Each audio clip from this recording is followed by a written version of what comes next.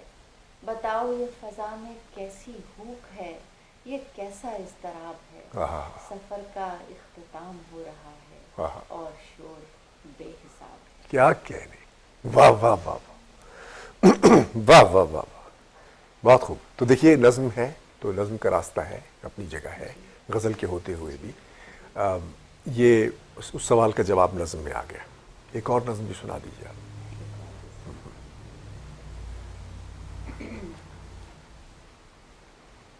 یہ ہے بات سے بہت پہلے. واہ. ہم یہ بھول جاتے ہیں کس جگہ کھڑے ہیں ہم، آہا. ہم یہ بھول جاتے ہیں کس جگہ کھڑے ہیں ہم، کس ہنر کے سائے میں، کس زمین کے اوپر. واہ واہ ہم یہ بھول جاتے ہیں، واہ واہ واہ. ہم یہ بھول جاتے ہیں کس طرف کو جانا تھا، کس طرف سمندر ہے، کس طرف کو رستے میں بے حساب پتھر ہیں، کس طرف ہوا کا رخ. واہ واہ واہ.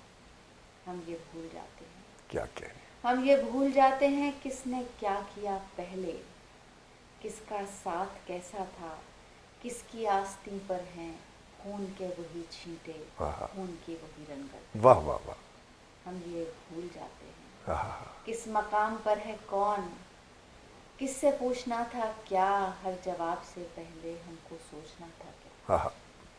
ہم یہ بھول جاتے ہیں شور کیسے اٹھا تھا، کس ہراس سے پہلے کس نے خون تھوکا تھا، واہ واہ. بات کی کڑی کیسے شور و شر سے الجھی تھی. آہا. ہم یہ بھول جاتے ہیں، ہم یہ بھول جاتے ہیں وقت سے بہت پہلے ایک وقت ہوتا ہے. آہا. ہم یہ بھول جاتے ہیں وقت سے بہت پہلے ایک وقت ہوتا ہے، رات سے بہت پہلے ایک رات ہوتی ہے، بات سے بہت پہلے ایک بات ہوتی. کیا کہنے، کیا کہنے. واہ واہ واہ. کیا کہنے. بہت پر لطف.